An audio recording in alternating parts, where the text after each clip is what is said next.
তোমার স্ত্রী পুত্র সন্তানেরা বলবে তাড়াতাড়ি করিয়া আমার ভাই খাটের উপর মরছে, খাট থেকে নামাও।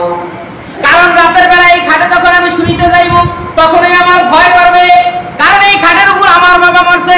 তোমার আমার আদর করিয়া কত কষ্ট করিয়া এই খাটটা তোমার আমার জন্য বানাইলেন যিনি, আজকে মরে যাওয়ার কারণে তাড়াতাড়ি করে একটা চাটাইয়ের উপরে, একটা হোকলার উপরে, একটা চটের উপরে অথবা একটা কাপড় লাইছে আপনাকে মাটিতে শোয়াই দিল। শীত নাই, গরম নাই, এমন অবস্থা আমাদের প্রত্যেকের হবে কি হবে না? সে আল্লাহ তাআলা কোরআনে হাকিমে বলতেছেন কুল্লু নাফসিন যায়িকাতুল মউত, ও বান্দা মৃত্যুর স্বাদ তোমাদের প্রত্যেককে গ্রহণ করতে হবে। সুম্মা ইলাইনা তুরজাউন, এই মৃত্যুর পরেই তোমাদের সকলকে আমি আল্লাহর দরবারে আবার হাজির হতে হবে। হাজির হওয়া লাগবে, মরার পরে আল্লাহর দরবারে হাজির হওয়া লাগবে। কি বলেন? মৃত্যুর ভয় আমাদের অন্তরে আছে কারো?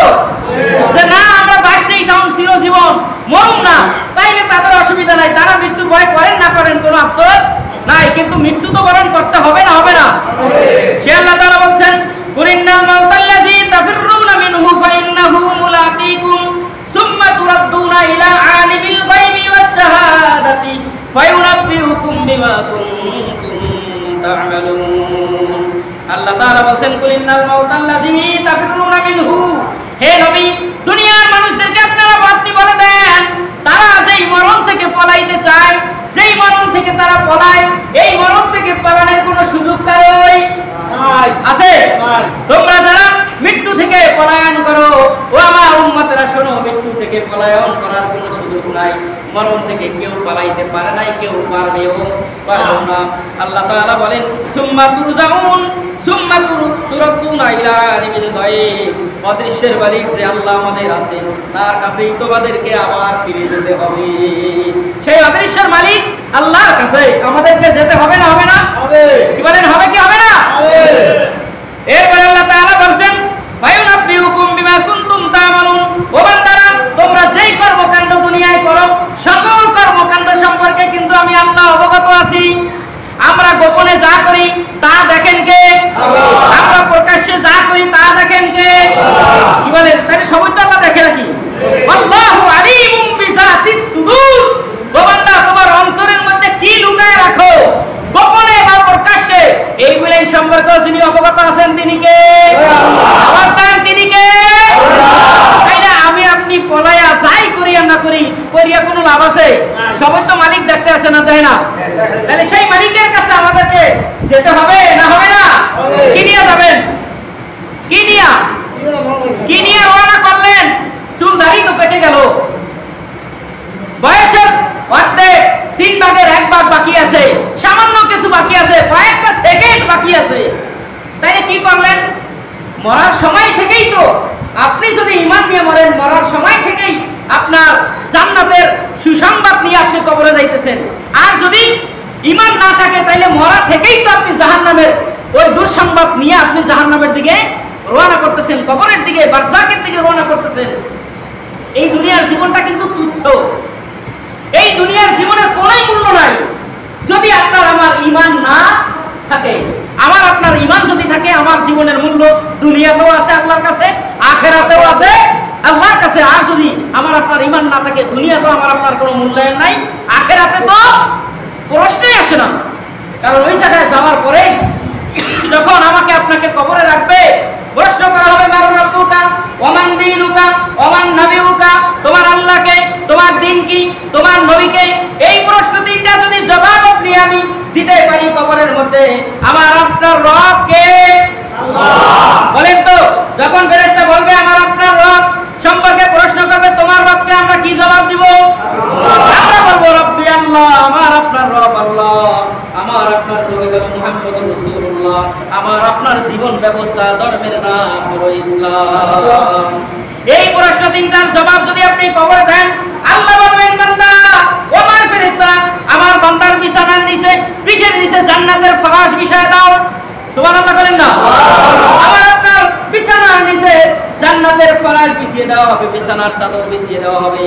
আর আমার বান্দার জন্য আমার বান্দার কবরটাকে এত বড় বানায় দাও, আমার বান্দার চোখের পাওয়ারটা যত বড় অত দূর পর্যন্ত কবরটাকে তুমি বাড়ায়া দাও। জান্নাতের নাজ নেয়ামতগুলো কবরের মধ্যে চলে আসবে। মদিনার নবীর সঙ্গে কবরের সঙ্গে আপনাকে যোগাযোগের ব্যবস্থা করে দিবে। এই প্রশ্নের জবাব যখন দুইটা আপনি দিয়ে দিবেন, 3 নম্বর প্রশ্ন, আমার নবী অথবা মান হাজার রাসূল, এই ব্যক্তি সম্পর্কে তোমার ধারণা কি? যখনই প্রশ্ন আমাকে আপনাকে ফেরেশতারা করবে, তখন নবী মুহাম্মদ সাল্লাল্লাহু আলাইহি সাল্লামকে আমার আপনার সামনে কবরের মধ্যে ধরা হবে। কারণ কিছুক্ষণ পূর্বে আপনি দুনিয়া থেকে যখন বিদায় নিয়েছিলেন, তখন ওই নবীর কালেমা লা ইলাহা ইল্লাল্লাহু মুহাম্মাদুর রাসূলুল্লাহ, এই কালেমা পড়তে পড়তে যখন আপনি ইন্তেকাল করেছিলেন, ওই সময় আমার আপনার সামনে আখেরি নবী মুহাম্মদ মুস্তাফাকে ধরা হয়েছিল। কিছুক্ষণ পরে যদি ওই নবীকে আপনার সামনে আবার ধরা হয়, বলেন তো আপনি চিনতে পারবেন কি পারবেন না? পারবেন? ওই সময় কবরের মধ্যে ওই ইমানদার বলবে, ইনি তো আমার নবী মুহাম্মদ মুস্তাফা সাল্লাল্লাহু আলাইহি ওয়াসাল্লাম। তখনই আল্লাহ বলবেন, আমার বান্দার বিছানা জান্নাতের বিছানা হয়ে যাবে, আমার বান্দার চোখের পাওয়ারটা হয়ে যাবে যত দূর পর্যন্ত পাওয়ার যায় অত বড়। আর আমার বান্দার জন্য কবরে জান্নাতের নেয়ামত গুলাই পাঠায় দাও ফেরেশতারা। সুবহানাল্লাহ। আর যদি প্রশ্নের জবাব না হয়, বলবো হায় হাতা লাদ্রি, হায় হাতা লাদ্রি, হায় হাতা লাদ্রি, আল্লাহকে চিনি না, নবীকে জানি না, আমার দিন কি বুঝি না, এই উত্তর ছাড়ার কোনো উত্তর নাই। তখনই আল্লাহ তাআলা বলবেন, কবরের মাটিকে অর্ডার দিবেন, কবরের মাটি এমন ভাবে দুই মাটি একসাথে চাপ মেরে দিবে, জীবনের মতো গোশত আর হাড্ডিগুলো মাটির সঙ্গে মিশিয়ে দেওয়া হবে। একেবারেই আমাকে ফিনিশ বানিয়ে ফেলা হবে কবরের মধ্যে। শুরু একবারেই না, ওখান থেকে শুরু করে হিসাব নিকাশ পর্যন্ত, হাসরের ময়দানে ওঠা পর্যন্ত আমার আপনার উপরে জাহান্নামের শাস্তি চলতেই থাকবে। এজন্য সাবধান, মৃত্যুর আগে আমাদেরকে দুনিয়া থেকে কবরের মাল সামানা নিয়ে কেবল রওনা করতে হবে না। মরার পরে চিন্তা করবেন যে আমি ওই জায়গায় যাই কিছু গোছাই, আমার সন্তান আদি যা দুনিয়াতে রাইখা গেছি তারা কিছু পাঠাবে, ওটা দিয়ে আমি সারিয়ে যাইতে পারব নাকি?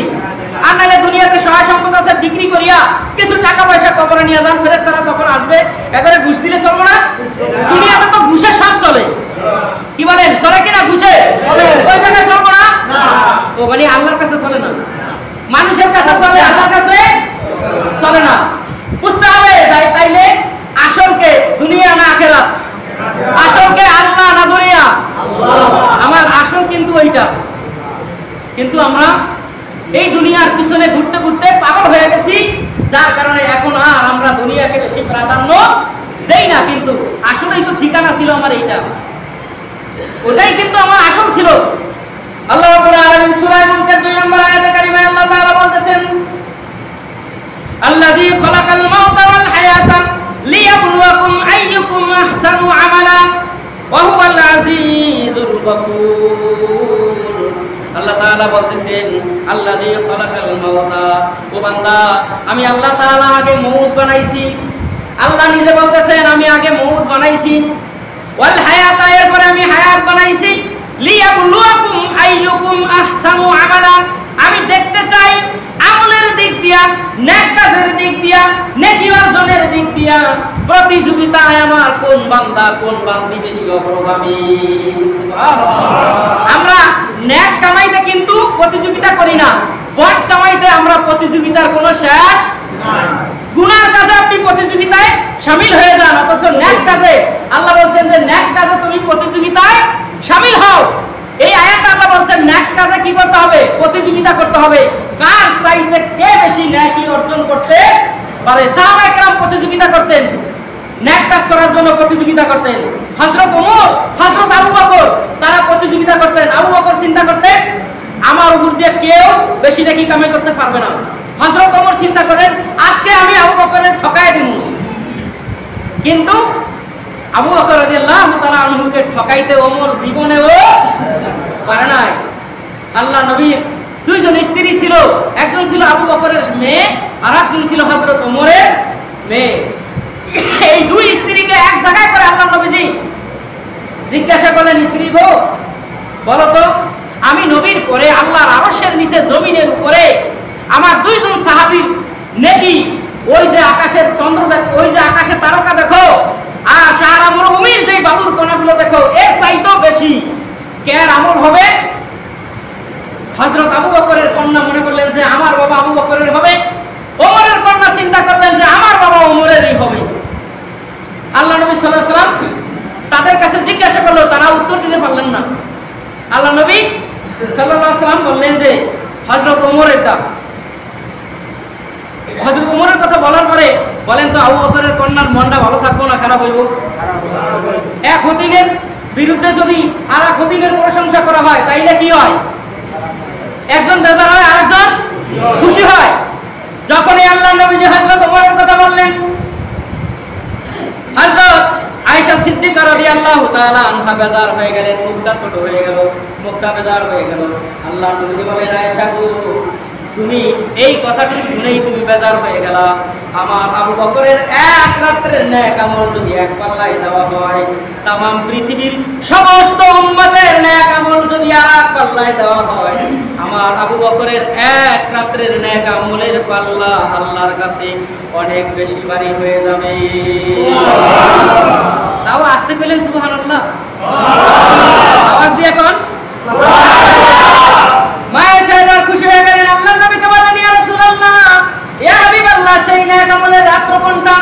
আল্লাহ নবী বলেন, যেই দিন এই মদিনা এই মক্কার মাটিতে আমাকে আবু জেহেল থাকতে দেয় নাই, যেই রাত্রে পালায়া আমার সঙ্গী হইয়া আমি আবু বকরকে নিয়ে মক্কা থেকে মদিনায় হিজরত করলাম, ওই হিজরতের রাত্রি এক রাত্রের নেক আমল যদি এক পাল্লায় করা হয়, तमाम পৃথিবীর সকল উম্মতের নেক আমল যদি আর এক পাল্লায় দেওয়া হয়, আমার আবু বকরের এই ওই রাত্রের নেক আমল আল্লাহর কাছে বেশি ওজন হয়ে যাবে। প্রিয় হাজিরিন, নেক আমল দুনিয়া থেকেই কিন্তু প্রতিযোগিতা করতে হবে, চিন্তা করতে হবে। জামাত শেষ হয়েছে, আমরা সালাম ফিরানের আগেই যেন দৌড় শুরু না করি, নামাজ শেষ না করেই যেন দৌড় না দেয়। একটু বসি, তাসবিহ তাহলিল করি, একটু নামাজ পড়ি, একটু জিকির আজকার করি, আল্লাহ তাআলার প্রশংসা করে গুণগান গাই, একটু বসি। মসজিদে আপনি যতক্ষণ থাকবেন ততক্ষণ পর্যন্ত আপনার প্রত্যেকটা শ্বাস নিঃশ্বাসে আল্লাহ রাব্বুল আলামিন এক একটা নেকি আপনার আমলনামায় লিখে দিবেন। কিন্তু আমরা কি করি? সালাম ফিরাইতে দেরি, উঠে দৌড় মারতে দেরি না। অথচ টেলিভিশনের সামনে ঘন্টার পর ঘন্টা বসে থাকেন, কোনো সমস্যা হয় না, কোনো বিরক্ত হয় না। নামাজে যদি তেলাওয়াতটা একটু বড় হয়, রাস্তায় সমালোচনা শুরু হয়, আইজ হুজুরে যা তেলাওয়াত লইছে একদম মাজা ব্যথা বানায় লাইছে। অথচ 10 মিনিট তেলাওয়াতে নাই না, 4 রাকাত নামাজে 10 মিনিট বা 15 মিনিটই সময় গিয়েছে। এইটুকু সময় আপনি নেক আমল কামাই করার জন্য একটু ত্যাগ করতে পারলেন না, আর আপনি ঘন্টার পর ঘন্টা বসে রইলেন গানের আড্ডায়, টেলিভিশনের আড্ডায়, ছবি দেখার জন্য, নাচ দেখার জন্য। ওই জায়গায় আপনার মাথা ব্যথা হয় নাই। আর মরার আগে আপনি আল্লাহর কাছে হাত উঠায় প্রত্যেকবারই বলবেন যে আল্লাহ তুমি আমার জান্নাত দিও, তুমি আমার জান্নাত দিও। আল্লাহ মনে হয় জান্নাত মনে হয় লয়ে আপনাদের জন্য বয়ে রয়েছে। আল্লাহ তাআলা আমাদেরকে নেক আমল করবার তৌফিক দান করুক, বলেন আমিন।